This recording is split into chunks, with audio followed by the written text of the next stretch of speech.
Hello বন্ধুরা, তোমরা সকলে কেমন আছো? আশা করি তোমরা খুব ভালো আছো। আজকে আমি তোমাদের একটা রাতের সিম্পল রেসিপি দেখাবো। এটাকে মালাই চিকেন বলতে পারো, হোয়াইট চিকেন বলতে পারো। তো এটা আমি তোমাদেরকে ঘরে যা যা আমাদের জিনিসপত্র থাকে তাই দিয়ে তোমাদেরকে বানিয়ে আমি দেখাবো। তো চলো, কি কি লাগবে তোমাদেরকে ঝটপট আমি একটু দেখিয়ে দিই। এই হোয়াইট চিকেন বা মালাই চিকেন বানানোর জন্য সবার প্রথমে যেটা লাগবে চিকেন। আমি এখানে 400 গ্রামের মতন উইথ বোন চিকেন নিয়েছি। তোমরা দেখতেই পাচ্ছ চিকেনটাকে আমি জাস্ট ধুয়ে পরিষ্কার করে রেখে দিয়েছি। আর তার সাথে লাগবে পেঁয়াজ কুচানো। এখানে আমি 3টে বড় মিডিয়াম সাইজের পেঁয়াজ দিয়েছি। তার সাথে লাগবে টক দই, এটা হচ্ছে নারকেলের দুধের পাউডার। তার সাথে লাগবে হচ্ছে চিনি, রসুন বাটা, কাজু আছে গোটা, কাঁচা লঙ্কা, নুন, চালমগজ বাটা, আদা বাটা, আর এখানে আছে পোস্ত, আর এখানে আছে গোলমরিচ, আর স্বাদ মতন নুন। তো চলো তোমাদের এবার আমি রান্নাটা শুরু করে দেখাই। সবার আগে আমি চিকেনটাকে ম্যারিনেট করে নিচ্ছি। চিকেনটা আমি ম্যারিনেট করার জন্য সবার প্রথমে আমি এখানে একটু নুন দিয়ে দেবো, পরিমাণ মতো নুন। এখানে একটু দেবো গোলমরিচ, গুঁড়ো গোলমরিচ দিয়ে আমি এটাকে হাত দিয়ে একটু মেখে নেব। তো আমি চিকেনটাকে নুন আর গোলমরিচ দিয়ে ম্যারিনেট করে রেখেছি। তো এটাকে মিনিমাম নর্মাল টেম্পারেচারে 30 মিনিটের মতন তোমরা রেখে দেবে। যদি বেশি রাখতে পারো ভালো, নাহলে 30 মিনিটের মতন রেখে দেবে। এবার আমি বাদবাকি কাজটা শুরু করছি। চলো তোমাদের দেখাই। হবে সরষের তেলে হবে না, কারণ যেহেতু হোয়াইট চিকেন বা মালাই চিকেন, তাতে সরষের তেল যাবে না। এবার তেলটা একটু গরম হলে আমি এর মধ্যে গোটা গরম মশলাটা দিয়ে দেবো, দারচিনি, লবঙ্গ, আর 4টে এলাচ। তেলটা গরম হয়ে এসছে, তেলটা গরম হলে আমি এটাকে দিয়ে দেবো। এটা কিন্তু ভাতের সাথে থেকেও রুটি, পরোটা এগুলোর সাথে খুব ভালো লাগবে খেতে। তোমরা কিন্তু বাড়িতে অবশ্যই ট্রাই করো, আর আমাকে ট্রাই করার পর জানিও কেমন হলো। একটুখানি কথা বলতে বলতে কিন্তু আমার তেল অলমোস্ট গরম হয়ে গেছে। এইবার আমি এর মধ্যে গোটা গরম মশলাগুলো দিয়ে দেবো। এবার এর মধ্যে আমি দেবো আমি যে পেঁয়াজটা কুচিয়ে রেখেছি, সেই 3টে মিডিয়াম সাইজের পেঁয়াজ কুচানো।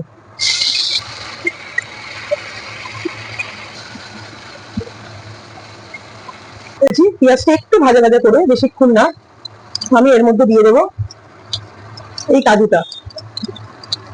আর তার সাথে দেবো আমি 5-6টা কাঁচা লঙ্কা দিয়ে এটাকে আমি একটু হালকা ভেজে নেব। এটা যেই একটু হালকা ভাজা হয়ে যাবে, কাঁচা পেঁয়াজের গন্ধটা যেই চলে যাবে, আমি কিন্তু এটাকে তেল থেকে তুলে নেব। তুলে আমি এটাকে পেস্ট করবো। তো সাথে কিন্তু ভাজা হয়ে গেছে। এবার আমি গ্যাসের ফ্লেমটাকে একটু কমিয়ে দেবো, সিম করে দেবো, নাহলে তো পুড়ে যাবে। এবার আমি এটাকে তেল থেকে ছেঁকে তুলে নেবো। তো আমি যে পেস্টটা বানিয়ে নিয়েছি, যেটা আমি করলাম পেঁয়াজ, কাঁচা লঙ্কা, গোটা গরম মশলা, আর হচ্ছে কাজু বাদাম, তো এটা আমি এবার এই তেলের মধ্যে ঢেলে দেবো।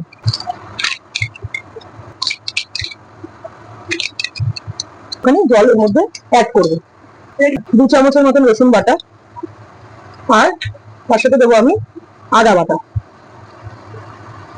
1 চামচের একটু বেশি আদা বাটা, আর 2 চামচ রসুন বাটা দিয়ে এটাকে আমি ভালো করে একদম আঁচ কমিয়ে এটাকে আমি ভালো করে কষাবো। মশলাটা যাতে পুড়ে না যায়, তার জন্য আমার যে বাটির মশলা ধোয়া যে জলটা আছে, সেটা আমি কিন্তু এর মধ্যে দিয়ে দেবো। 5-7 মিনিটের মতন কষিয়ে নিয়েছি, দেখতেই পাচ্ছ তেল ছাড়ছে। এবার আমি দিয়ে দেবো আমার এই ম্যারিনেট করা চিকেন গুলো। কি দিয়ে ম্যারিনেট করেছিলাম? রসুন, এই গোলমরিচ আর নুন দিয়ে। এটা আমি পুরো ঢেলে দিচ্ছি। ছোট একটু কষুক, ততক্ষণ আমি দইটাকে একটু ফেটিয়ে নিই। আর ছোট্ট একটা টিপস বলি, দইটা গ্যাস অন করে দেবে না, অনেক সময় দই কেটে যাওয়ার ভয় থাকে। গ্যাসটা অফ করে দইটা দিয়ে মিক্স করে তবে তোমরা গ্যাসটাকে অন করে দেবে। তো আমি এবার দইটা দিয়ে দেবো। আমি দইটাকে এর মধ্যে দিয়ে দিয়েছি, দিয়ে আমি এটাকে দইটাকে ভালো করে মিক্স করে নিয়েছি। দই দিয়ে দিয়েছি। এবার এর মধ্যে আমি দেবো নুন, পরিমাণ মতন তোমরা নুনটা দেবে। আমি যেহেতু ম্যারিনেশনের টাইমে অনেকটা নুন দিয়েছি, তাই আমি অল্প নুন দেবো। দেবো এর মধ্যে অল্প একটুখানি চিনি, আর দেবো বেশ খানিকটা গোলমরিচ করে কষিয়ে নেব। তো কালারটা কেমন হয়েছে, আমি আর বেশি কথা বাড়াবো না, আমি ঝট করে কিন্তু চালমগজ আর পোস্তর পেস্টটা আমি এর মধ্যে দিয়ে দেবো। আমি পোস্ত চালমগজ দিয়ে দিয়েছি, দিয়ে এটাকে আমি এবার ভালো করে একবার নাড়িয়ে চাড়িয়ে কিন্তু এবার আমি হতে দেবো। আমার চিকেন 80% ডান হয়ে গেছে। আর আরেকটু সেদ্ধ হওয়ার জন্য এবার আমি এটাকে 10 থেকে 12 মিনিটের জন্য সিম করে একটু ঢেকে দেবো। তো তোমরা ততক্ষণে একটু রেস্ট নিয়ে নাও, আমি চলো আসছি 10-12 মিনিটের পরে।